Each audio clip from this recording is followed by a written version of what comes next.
Hey witches, hey, so I'm checking in with the December monthly favorites. I wanted to come on here and kind of go over my favorite items for this month. I don't know about you, but this month was just kind of crazy. It was pretty popping. Right now, it's currently January 1st and it's freaking freezing cold here in Arizona. We've got like a little windy storm going on in the background, so you might hear the wind blowing and gusting a little bit. I'll probably try to throw on some music, background music, just to blur out the noise. I could already hear my bird tweeting as soon as I start talking. But anyways, I wanted to come on here and share these monthly favorites with you guys. First things up, if you've been following me on my Instagram, you've probably already seen this. This is the crystal of the month for me. I was grabbing Carnelian so much. Mostly because I felt like I needed that extra boost of energy, that like zing, that fire, that motivation. And so this stone is one of the ones that I have been working with extensively for this month. And I have a feeling it's probably going to roll over into December. So I'm like, yeah, you guys have seen this on my altar. It was there in October and for Samhain, and it rolled into November and December. So this particular stone has been in my hot little hands quite a lot for the last few months. It's almost like a quarterly favorite right there, huh? But yeah, she's just my little spark, my little fire spark to just kind of motivate me to do the things that I need to do. And it kind of, you know, I use her as kind of like a focusing stone, you know, like there are certain things I need to get done and I'm just like, I'll bring her out and I'm just like, you know, concentrate on that, focus on that and get it done. So yes, this has been the stone for me for the last few months. Ooh, there goes the camera. Sorry about that. It's the blue. I can't handle the blue. But yeah, this stone has been in the hot seat. So, one other thing, let me see if I can get it without making the camera go crazy. One of the things I wanted to share with you guys, because this is pretty incredible. I'm like, you guys know if you've seen like one of my hauls, or it was either in a haul or a monthly favorite ages ago. Feels like a century ago. And I was talking about how one of my friends had sent me a pine cone from Italy. And I thought that was the coolest shit. I'm like, I still have that pine cone. It's on one of my shelves in the living room. But I was talking to one of my clients and she said that she was going on a trip up into the mountains or whatever. And I was like, hey, you know, bring a girl back some souvenirs or something. And I'm like, it doesn't have to be anything major, you know, a pine cone off of the ground or whatever. And this client was like, yeah, sure, I'll bring you something. So I'm like, she went to California. I believe it's a place called Mammoth Lake. And she got me this pine cone. Dun, dun, dun, dun, dun, dun, dun. Look how big that is compared to my head. She's massive. Oh, it still smells so piney, you guys. I'm like, this is crazy. Look at that. I guess in Mammoth Lake things are mammoth size. I don't even know. I'm like, that is literally the biggest pine cone I have ever fucking seen in my life. So I'm like, just bring in the new year with a giant pine cone. Yeah, that's what I'll do. But yeah, I thought that was so cool, and I can't believe that, you know, a client would do something like that for me. That was just crazy, blew my mind. So I'm like, that kind of happened in the beginning of the month. Then towards the end of the month, I'm not gonna lie, you guys, I got the fucking flu. And I got it bad. It went through Arizona, and several of my family members and friends got it. People were checking into the urgent cares. People were checking into the ERs. It hit us, and it hit us hard. I'm like, as soon as people start migrating down this way to kind of escape the really cold, snowy weather, that they might get back east, or actually we get a lot of Canadians that come down this way too. So I'm like, as soon as we get all these people coming into our town, we just get all of the bugs from everywhere. And I'm like, sure as shit, they brought in the flu, and it was an awful strain this year. I'm like, I feel like it was pretty bad last year, but it got me good this year. It got me to the point where I had the cough, and you know, like you lose your voice and stuff like that, and I still get like a little bit of like that phlegminess in the morning here for the last like few days. It's finally really started to clear up. I got pine resin on my finger here, but oh, it smells good. But yeah, it really kicked my ass, you guys, I'm not gonna lie. So some of my favorites kind of revolved around the fact that I had the freaking flu. So one of them that I wanted to share with you guys is this. This is oil of oregano. This is a minimum 80% the carvacrol. So with extra virgin olive oil. So this is some, oh, sorry, camera. Come on, camera. So this one is particularly strong. I found this at Vitamin Shop, and technically I got it last year when I got really sick. I was looking for something that was more of a natural antibiotic to help, you know, kick my immune system in the butt because it sucks. You know, I have a 6-year-old, she's in kindergarten, she is literally my little petri dish. She brings home every freaking thing, and you know, that's what happened with the flu, is that she got it first, she came home, and it was like the stomach flu into the flu. So it was literally, you know, throwing up, fevers, chills. She got it, so of course I was being a mom, taking care of her, and then I got it, and then my freaking dad got it. So it literally went through our entire house and got us all. But this is one of the things that I employed last year in my, you know, cold and flu kit, and it seemed to really help just kind of like shorten the span of time that I was actually really sick. So you can take this sublingually, I believe that's the correct word. Correct me if I'm wrong, my nurse followers. But basically under the tongue. So, you know, a drop, I would say 1 freaking drop. This one in particular is freaking strong. 1 drop under the tongue.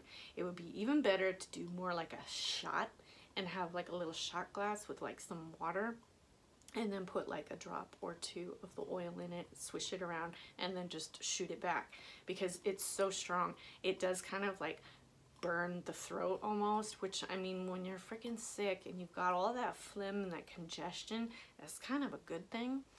And one of the hacks that I will share that I particularly like to use this for is when I make a soup. When I make like chicken noodle soup or whatever soup it is, I will put a drop of this in the soup. So, you know, when you're sick and you're sitting there dying and you get that nice hot bowl, freaking steamy hot bowl of chicken noodle soup, and you just add 1 little drop of this to it, seriously, don't go overboard. If you get it as strong as I did, you could really overdo it, and it's just gonna taste like oregano soup. I'm not even lying. I will add it to my soups, and I will also add it to my salads sometimes. Like, you know, you're doing the whole oil and vinegar, so I'll just put a drop of the oregano to it. So I'm like, soups and salads, it's good to add to it. So I'm like, that is my little hack. And I'm gonna come in here really close, so hopefully the camera can focus and you can see the actual brand. I like this stuff. This is one of the things that I have added to my survival kit for the flu season. I'm like, is there something that else? What do you guys use? What else should I be trying to use? You know, last year I did a lot of echinacea tea, but this year I moved over. This one is the one that's been lighting me, is this brand. What brand is this? This is Harney and Sons Fine Tea. Stupid freaking camera. Harney and Sons Fine Tea. So this particular brand I found at Target, and this one is a chocolate mint. I was using this tea and peppermint and ginger a lot when I was really sick, and I'm like, you know, also a shout out to those damn Yeti cups. I have one, actually I have 2 or 3 of them, and every time I would make my tea and put it in that Yeti cup, it would just freaking keep it hot for hours, which I love, because I am that type of person, even with my morning coffee, where I will get up and I will microwave it over and over again because I want it freaking piping hot. So yes, this has been rocking my world. This tea in particular is a chocolate mint. Don't let it fool you. I mean, when you open it up, oh, it smells like chocolate mint. But when you make it, not exactly. It tastes more minty. Like, I think there's a slight sweetness that could be kind of a cocoa bean type of sweetness or whatever to it. But it's more minty than anything. But this one is rocking my world right now. He's on the hot seat. One of the last witchy things that I'm going to share with you before we dive into the next zone is my cloche. I showed this on Instagram. I showed this in my last video. I'll link it down below just in case you missed it. But yes, I'm loving this thing so much, you guys. It just catches the light, you know, during the evening when I'm at the altar. So that's usually the time when I'm at the altar. She's just so pretty, and it came out so nice, and I'm just thrilled with it. Although I think I'm gonna paint my card holder, the little bun there. I think I'm gonna paint him black and put like a little pentacle on his head. Yeah, maybe a little crystal on his tail or something. I don't know. He's gonna get jazzed up. That's all I can say. But I am loving this so much. This little setup right here is the littlest, simplest thing. The cloche I got at Michael's. I think I got it on clearance for like $5 because it was end of the season Halloween stuff. So yeah, this thing I'm loving so much. I have a feeling that it's gonna be a permanent altar edition. A couple more things I want to share with you guys before I go. So since we were all sick and kind of held up in the house type of situation, we did a lot of Netflix and chill type of things. I did introduce my dad to The Last Kingdom, as you all know, or you might not know, and I'm letting you know right now. Season 3 hit Netflix. I think it was around November, I think it was. And I kind of introduced my dad to the series. He killed season 1 and season 2, so in like a week, I think, he killed them. So we ended up sitting down and watching season 3 together. It was really good. I can't wait until season 4. I'm trying not to dish out any spoilers because there's so much stuff that happens, and I'm like, you guys just gotta watch it. If you're a fan of the season, you gotta watch it. One bad thing I did notice the last couple of episodes there, the camera work got kind of wonky. It started to look a little like cheaply made, and it kind of gave me that feeling where it was like, man, they hit their budget or something. Did anyone else notice that? Because I sure did. There was a couple of scenes there where I was like, what? Did they just do that? But all in all, the season was really good. One of my favorite parts was, this isn't going to spoil anything, but there was a part where Uhtred was in, I always want to say Arthur, but it's Alfred's kind of like his office area, and he was looking at these maps and stuff, and then he didn't know that Alfred was behind him, and you could kind of see him in the shadows just kind of like come out of nowhere. And when my dad and I were first watching it, my dad didn't even see Alfred. I saw him, and I was like, I literally paused, you know, at the end of the episode, because he kind of just like creeped out of the shadows, or like a vampire or something, and it was so freaking cool. It was one of those moments where it was, you just got a chill of electricity up your spine. It was so cool, you guys. That was my favorite part of the entire season. There were a few things on there that I was just like, oh man, I could have done without that. One of the deaths in particular, you know, one of Uhtred's family members, I was just like, that's not cool. I'm just gonna say it involved fire. So if you guys saw it, you're gonna know exactly what I'm talking about. I don't want to drop any spoilers. I'm trying not to, but yes, The Last Kingdom was definitely a favorite again. I saved the best for last. This is so good. I am just floored when I found this. When I found this, I was like, I gotta share it. So, I happened to be fumbling around on Instagram when I didn't feel good. Again, down with the flu. And I came across another witch's profile. And you know how we do it. We sit there and we go through the profile and you look in. And I'm like, oh dang, this girl has an Instagram. Not an Instagram, I'm sorry. This girl has a YouTube account.